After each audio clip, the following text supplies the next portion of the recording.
وبارك وسلم تسليما كثيرا كثيرا. أما بعد فأعوذ بالله من الشيطان الرجيم. بسم الله الرحمن الرحيم. والله متم نوره ولو كره الكافرون.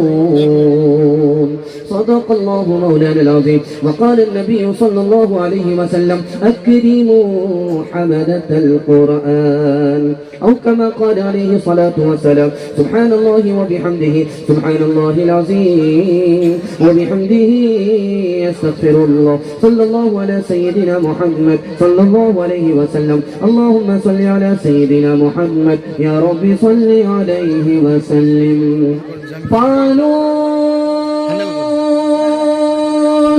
بن کے جس کی حفاظت ہوا کرے، وہ شمع کیا بجھے جسے روشن خدا کرے. اس صحیفے کی صحیفوں نرالی شان ہے، اس کے ہر لفظ میں عرفان ہی عرفان ہے. بجھ نہیں سکتا کسی سے، سن لو قرآن کا چراغ. بجھ نہیں سکتا کسی سے، سن لو قرآن کا چراغ. بجھ نہیں سکتا کسی سے، سن لو قرآن کا چراغ. بجھ نہیں سکتا کسی سے، سن لو قرآن کا چراغ. بجھ نہیں سکتا کسی سے، سن لو قرآن کا چراغ. آندھیوں خود آزما لو، سامنے میدان ہے. آندھیوں خود آزما لو، سامنے میدان ہے. بڑا خوبصورت جلسہ آدھا سے زیادہ نکل چکا، تھوڑا سا باقی ہے. محبت کے جھٹکے میں انشاءاللہ وہ بھی مکمل ہو جائے گا. آپ لوگ سننے کے لیے تیار ہیں؟ ہاتھ اٹھا دیجئے انشاءاللہ. چراغ کو ہاتھ سے نہیں منہ سے بجھائیں گے. ہاتھ اٹھائیے انشاءاللہ. پنڈال میں ہے، سسرال میں ہے، سب اندازہ ہو جائے گا. 3 سوال ہے، پیغام شروع ہو رہا ہے. بڑا خوبصورت جلسہ ہے. میں بیٹھنے والے کو بھی مبارکبادی دیتا ہوں اور اس سے زیادہ کھڑے ہونے والے کو مبارکبادی دے رہا ہوں. بہت دیر سے کھڑے ہیں، انتظار میں کھڑے ہیں. انتظار کی گھڑی ختم ہو رہی ہے، دعا تک جلسہ پہنچ رہا ہے. اللہ ہمارے سنانے کو، آپ کے سننے کو بہت قبول فرمائے. 3 سوال ہیں ہمارے. پہلا سوال ہے، مسلمانوں کے پاس 2 نعمت بہت بڑی ہے. پہلی اور دوسری سب سے بڑی نعمت کیا ہے؟ یہ میرا پہلا سوال ہے. دوسرا سوال ہے کہ زمانہ آیا ہندوستان میں سارے مدرسے بند ہو گئے. ایک زمانہ آیا ہندوستان میں عالموں کو پھانسی پر چڑھا دیا گیا. ایک زمانہ آیا ہندوستان میں قرآن کو جلا دیا گیا. قرآن کیسے باقی رہا؟ اسلام کیسے باقی رہا؟ یہ میرا دوسرا سوال ہے. تیسرا سوال ہے، آپ کا ایک ہی بچہ آسانی سے حافظ بھی بن جائے گا، ماسٹر بھی بن جائے گا. طریقہ کیا ہے؟ یہ میرا آخری سوال ہے. سننے کے لیے تیار ہیں؟ سو کر کے سنیں گے؟ ہاتھ اٹھائیے انشاءاللہ. آپ کی بیداری کو ٹٹول کر کے بڑی تیزی کے ساتھ بائی پاس آپ کے جلسے کو لے کر کے جا رہا ہوں. اللہ آپ کی ہر مشکل کو آسان فرمائے. بالکل آپ کا مائک بہت اچھا ہے، بہت اچھی سروس دے رہا ہے اور سننے والے بھی بہت اچھی طرح سن رہے ہیں. میں دل سے دعا کرتا ہوں سننے والے کی ہر مشکل کو اللہ آسان فرمائے.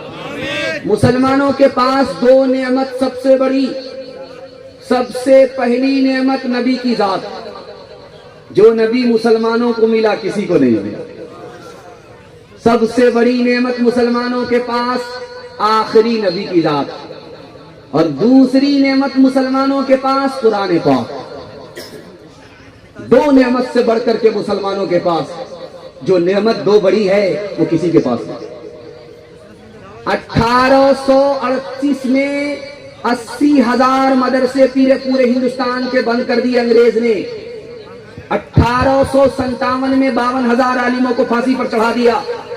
1861 میں 3 لاکھ قرآن کے نسخے جلا ڈالے. قرآن کیسے باقی رہا, اسلام کیسے باقی رہا؟ مدرسے کے چھوٹے چھوٹے بچوں کا صدقہ ہے. چوری چھپے قرآن کو سیکھا, دوسرے کو سکھایا, جان کی پرواہ کیے بغیر. مدرسہ بند ہو چکا تھا, قرآن جلا دیا گیا تھا, عالموں کو پھانسی پر چڑھا دیا گیا تھا. ان بچوں کا صدقہ ہے, انہوں نے جان پر کھیل کر کے قرآن کو بھی بچا لیا, اسلام کو بھی بچا لیا. تیسرا اور آخری سوال تھا, ایک ہی بچہ آپ کا ماسٹر بھی بن جائے گا, حافظ بھی بن جائے گا. حافظ پلس ماسٹر ہوگا, ماسٹر پلس حافظ ہوگا. طریقہ میں بتا رہا ہوں. 5 سال اپنے بچے کو آپ اسکول میں پڑھائیے. 5 سال جب وہ پڑھ لے تو اسکول سے اس کو نکالیے, 3 سال کے لیے مدرسے میں داخل کر دیجیے. 3 سال کے اندر آپ کا بچہ حافظ قرآن ہو جائے گا. جانتے اس کا دماغ کتنا تیز ہوگا؟ جیسے پتھر پر چاقو تیز ہوتا ہے. اور جو 3 سال کا جو گیپ ہوا, آپ اپنے بچے کو ٹیوشن کرائیے. وہ ہر بچے کو پیچھے چھوڑ دے گا اور سب سے آگے نکل جائے گا. جانتے ہیں کیوں؟ جس کے لیے قرآن آسان, اس کے لیے دنیا کی کوئی کتاب مشکل نہیں ہو سکتی. فضل خدا سے صاحب ذیشان ہو گیا, جو خوش نصیب حافظ قرآن ہو گیا. اس کو جلا سکے گنا دوزخ کی آگ بھی, محفوظ جس کے سینوں میں قرآن ہو گیا. وہ والدین حشر کے دن ہوں گے تاجدار, جن کا دلارا حافظ قرآن ہو گیا. 10 ایسے آدمی کو وہ جنت دلائے گا, دوزخ میں جن کے جانے کا اعلان ہو گیا. دوزخ میں جن کے جانے کا اعلان ہو گیا. قوم کا بچہ اسکول میں, قوم کا بچہ مدرسے میں, اپنا بچہ صرف اسکول میں ہاتھ اٹھائیے, بالکل صحیح جا رہا ہے. دیکھیے آپ لوگ کہاں ہیں. آپ کی بیداری کو بار بار ٹٹولا جا رہا ہے کہ آپ جگہ پر ہے کہ نہیں. جگہ پر ہیں, جاگ رہے ہیں, تو جلسے کے ختم پر آپ کو دعا ملے گی. اگر جگہ پر نہیں رہیں گے, سو جائیں گے, تو ہم کو جنازہ پڑھانے میں بھی دیر نہیں لگے گی. دھیان سے سنیے گا. پہلا پیغام خدا کی مہربانی کے حوالے سے آپ کو سنانے کے لیے جا رہا ہوں. 3 منٹ میں نکل جائے گا. بہت چھوٹا چھوٹا پیغام ہے. ڈس بریک مار کر کے ہماری طرف توجہ کیجیے. دل سے دعا کرتا ہوں, اللہ مصیبت میں ہمیں صبر اور راحت میں شکر نصیب فرمائے. جب تکیہ پر سر چلا جائے تو 3 منٹ کے لیے سوچئے گا کہ اللہ نے کتنا بڑا احسان کیا, انسان بنا دیا. اگر کتا بنا دیتا, بندر بنا دیتا, تو ہم کیا بگاڑ لیتے. تکیہ پر سر رہے. دوسری بات یہ سوچئے گا, اللہ نے ہمیں مسلمان بنایا, اسلام فری میں دے دیا, کوئی قربانی نہیں, کوئی قیمت ہم نے نہیں چکائی. کتنا بڑا اس مالک نے ہمارے پر احسان کر دیا. تیسرا احسان یہ کیا کہ آخری نبی کی امت میں پیدا فرما دیا. جب کھانا سامنے آتا ہے تو لوگ دیکھتے, یار بریانی ہے, بڑی اچھی بریانی ہے. کھانا سامنے آیا, بڑا اچھا قورمہ ہے. کھانا سامنے آیا, بڑا اچھا آئٹم ہے. لیکن جو مسلمان ہوتا ہے وہ کھانے کو نہیں دیکھتا, کھلانے والے کو دیکھتا ہے. جب کھانا ایسا ہے تو کھلانے والا کیسا ہوگا.